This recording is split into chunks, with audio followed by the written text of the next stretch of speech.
What happened to our great Republican congresspeople from New Jersey? Where have they gone? Because they've gotten so extreme on issues. Whether it's access to health care, access to preventative health care for women and family planning. When it comes to access to Social Security, the ability to retire with dignity, access to Medicaid and Medicare, all of these things, his opponent is now way out of step with our state as a whole. Forget Republican or Democrat. They're going down to now looking more like an Alabama Tea Party Republican. And this is why you see lots of Republicans, from Dick Lugar to Olympia Snowe. What are they doing? They're either voluntarily getting out of Congress, or they're getting beat on their right by Tea Party folks. And so the governor said it right. What's happening to our congresspeople? They're so afraid of being beat on their right by Tea Party folks that all their votes are moving more and more to the right. Well, I know John. I've seen what he's done as a councilman, as a mayor, as a businessman. I see what he stands for. I'm not a reflexively partisan guy. I have a balance sheet analysis of my country.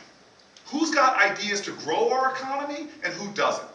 President Barack Obama cut taxes on small businesses 17 times because he knows the importance of that. Well, this man knows it at a level of experience.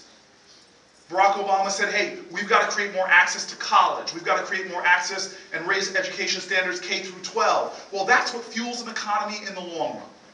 And every step of the way when we're doing those things, we can't leave anybody behind. We can't leave people behind in the military just because of who they choose to love. Let's end, don't ask, don't tell. We can't allow states to leave people behind in voting, and we're not going to allow these voter suppression laws to go ahead. All of these things are not right or left. They're the story of America. And so, who do I want in Congress representing New Jersey? Who will represent all of New Jersey? Who will represent women and their right to choose? Who will represent urban and suburban people all the same? Who will represent that young boy to a single mother who dreams about going to college and open up more opportunities for them? Who will represent the small business person in my city who's finding it so hard to make a way and get access to capital, but now, through the work of John, find a way to get more access to capital, expand the business, and hire more people. This is America. Well, let me finish this on a very, very personal note. I feel very blessed to be the mayor of the largest city in this state. And the first thing I know is I didn't get here alone. A lot of people in this room, even though they weren't even from my county, even from my city, have taken the time to help me, to support me, or even give me advice. There's wise men in this room. Tom Giblin is here. It's one of the guys that when he speaks to me, he gives me such sound advice and support. There are lots of people in this room who've been very good to me and supportive to me. You know, my father tells me the stories about his childhood, and I want to end with one of his extreme stories. Because my father tells stories and my mom tells stories. My mom has a penchant for accuracy and detail. My dad's stories are more interesting because he has a penchant for hyperbole and exaggeration. And so his stories are always rich and delicious because he could tell me the same story 10 times and it gets more dramatic each time he tells it. You know, he was born to a single mother, poor. Now he'll heckle me. He says, boy, I wasn't poor. I was just po, P-O. Couldn't afford the other two letters. I was a po boy. You know, his mama couldn't take care of him, and he was taken in by people in that town. He was taken in, and this is where I feel a kinship with Governor Cody, because when I would go down to North Carolina, I would be spending a lot of time in a funeral home because they were taken in by funeral directors. And I'll tell you, it's a recession-proof business, that business. People were dying to get in, is what I was told. Hey, Mayor, at least we know where the bodies burned. Yeah, unlike politics. Well, my father tells a simple story of growing up in that town. My father couldn't afford to go to college, wasn't going to go, and there was people in that town that put dollar bills there to help him out. And get him to college for the first time. He talks about not even being able to remember all the names of the people that did it. And he says, son, the life comes down to one decision you have to make. One decision you have to make over and over again. And he tells it in a really bad story, and that's how I want to end. It's a really, it's got to be apocryphal, but I'm going to burden you all with it. My father tells a story about sitting in his classroom, and in a one-room classroom. Of course, every time he tells a story, the school gets more difficult.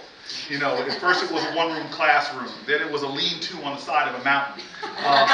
Then it was just an open field that used to flood all the time. And then my father tells about when the tsunami hit, and I'm like, Dad, you cannot have a tsunami in the mountains of North Carolina. But in this version of the story, he's sitting in the back of his classroom, and a teacher comes in and says to the class, today I want to teach you all about self-esteem. Anybody in this classroom thinks you're stupid, I want you to stand up right now. And my father said, all the kids were just looking at him and said, who is this woman? And she goes, come on now, you think you're dumb, you think you're stupid, stand up. And my father said he just finally just pushed his chair back and stood up proudly. And the teacher stands there and looks at him, and they're just standing there staring at each other, and finally she says, what's wrong with you, boy? You think you're dumb? Think you're stupid? And my father says he scratched his head and said, well, shucks, ma'am, I don't think I'm stupid, but I didn't want you to be the only one standing.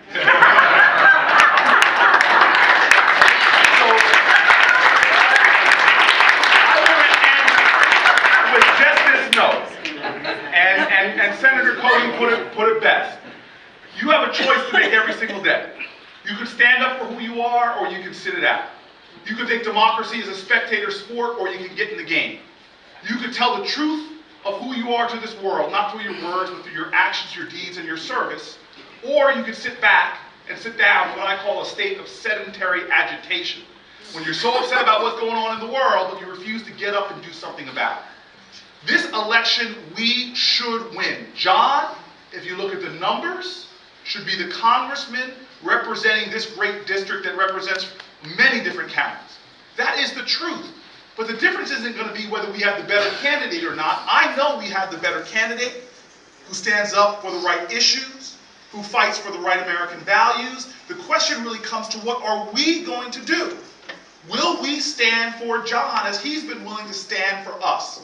Will we stand for women's rights? Will we stand for voters' rights? Will we stand for the right kind of fiscal policy? Will we stand for investment in education? Will we stand for investment in small businesses? Will we stand up for sensible foreign policy? Will we stand up for sensible environmental policy? Will we stand up? We will never get these things by chance. It only comes by choice. King said it clear, change never rolls in on the wheels of inevitability.